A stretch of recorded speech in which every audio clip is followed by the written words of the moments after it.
BJP और आप party ने पूरा दम लगाया हुआ है। मैदान जीतने के लिए बीजेपी और आप ने पूरी कोशिश की हुई है। दिल्ली में केजरीवाल के राह पर बीजेपी पार्टी चल रही है, लेकिन अब वे केजरीवाल के दावों पर जमीनी स्तर पर, आंकड़ों पर, ठोस समस्या पर प्रहार करना शुरू किया है।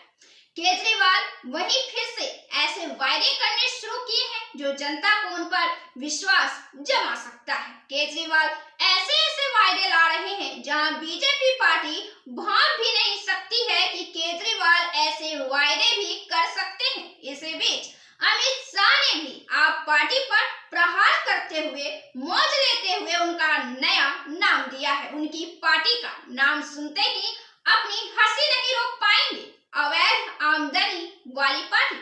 आज हम केजरीवाल के इसी वायदों में से एक दिलचस्प वायदों की बात इस वीडियो में करने वाले हैं, जिसे जानकर आप भी हैरान रह जाएंगे। केजरीवाल के वायदे और दावे भी कमाल के हैं। कमाल के हैं इसलिए कि उस विचार तक बीजेपी या कांग्रेस पार्टी पहुंच भी नहीं पाती है। बहरहाल दिल्ली में यमुना की सफाई एक बड़ा मुद्दा बना है, जिस पर बीजेपी लगातार तो बात कर रही है, लेकिन आप पार्टी खामोश है।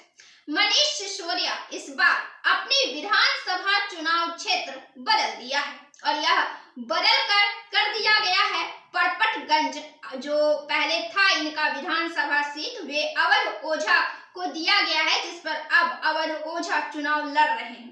और अवध ओझा सर ने उन्होंने कहा था कि जब केजरीवाल ने उनसे चुनाव लड़ने के लिए पूछा तो उन्होंने इस विधानसभा क्षेत्र को मांगा, क्योंकि उनके रिश्तेदार की संख्या इसी विधानसभा में। लेकिन अब सीट बदले जाने के बाद मनीष सिसोदिया को इस सीट से मैदान जिताने के लिए केजरीवाल ने बड़ा दांव चल दिया है। उन्होंने मनीष सिसोदिया के फिर से उप मुख्यमंत्री बनाए जाने का भी ऐलान कर दिया है। उन्होंने कहा है कि हर कोई यह कह रहा है कि आम आदमी पार्टी दिल्ली में सरकार बनाएगी और हमारी सरकार में मनीष सिसोदिया ही उप मुख्यमंत्री बनेंगे। दिलचस्प वायदे अब शुरू होते हैं, जब मनीष सिसोदिया ने जनसभा को संबोधित करते हुए यह कहा कि अगर मैं विधायक बनता हूं तो अरविंद केजरीवाल के साथ उप मुख्यमंत्री के रूप में काम करूंगा। यह मेरा नहीं बल्कि जंगपुरा के लोगों का उप मुख्यमंत्री बनने का समय है।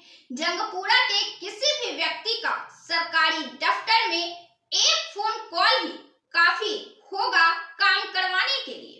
कोई भी सरकारी कर्मचारी जंगपुरा के उप मुख्यमंत्री क्षेत्र से आने वाले किसी व्यक्ति का फोन नहीं नकार सकेगा।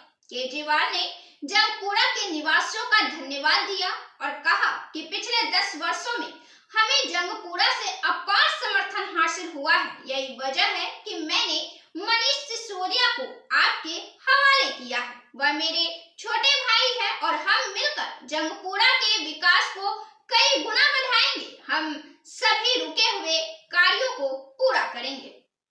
अब एक सवाल इस वायदों के बीच यह भी उठता है कि दिल्ली की सरकार या किसी भी राज्य की सरकार किसी एक विधानसभा चुनाव क्षेत्र के वोट से तो बनता नहीं है।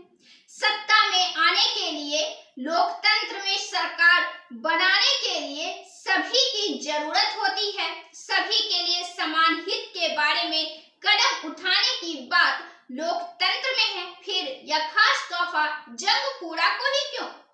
क्या वे सिर्फ जंगपुरा विधानसभा के ही लिए उप मुख्यमंत्री होंगे? यह तो पूरी तरह भेदभाव वाली बात हो गई। जो हमें वोट देगा हम उसके, जो हमें वोट नहीं देगा हम उसके नहीं। दावा किया जा रहा है कि जंगपुरा के सभी जनता उप मुख्यमंत्री बनेंगे। उस क्षेत्र के विकास को कई गुना बढ़ाया जाएगा और तमाम रुके हुए कार्य पूरे किए जाएंगे।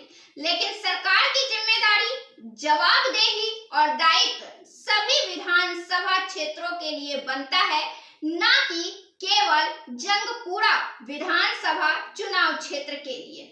सरकार में आने के लिए तो उनके लिए भी वही सहयोग और वैसे ही सीरियस और सक्रिय एक्शन की जरूरत है जिन्होंने उनके खिलाफ अन्य राजनीतिक दलों को भी मत दिया है। केजरीवाल ने भी बीजेपी पर प्रहार किया और भाजपा समर्थक जनता पर भी तंज कसा है। उन्होंने यह तक कहा है कि जो लोग जीरो बिजली बिल चाहते हैं वे आम आदमी पार्टी को वोट करेंगे और जो भारी बिजली बिल चाहते हैं वे आम आदमी पार्टी को वोट नहीं करेंगे, वे बीजेपी वालों को वोट करेंगे। बीजेपी ने यह घोषणा की है कि वे सरकार में आए तो वे बिजली पर सब्सिडी खत्म करेंगे। इन बयानों से केजरीवाल ने बीजेपी के साथ साथ उनके समर्थकों पर भी कटाक्ष किया है, क्योंकि दिल्ली में सरकार 10 सालों से केजरीवाल की अवश्य है और सबसे अधिक सीटें केजरीवाल जीत भी रहे हैं, लेकिन वोट तो बीजेपी पार्टी को भी मिलता है,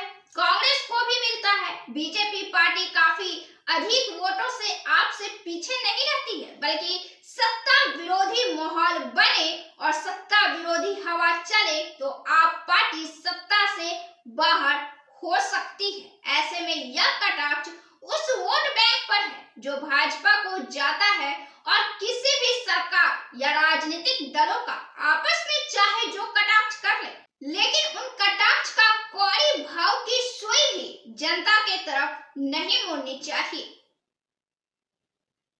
आपको यह वीडियो कैसा लगा? आप इस वीडियो पर क्या राय रखते हैं? अपना जवाब कमेंट बॉक्स में जरूर दें। वीडियो को लाइक करें, शेयर करें और चैनल को सब्सक्राइब जरूर से कर ले। बहुत बहुत धन्यवाद।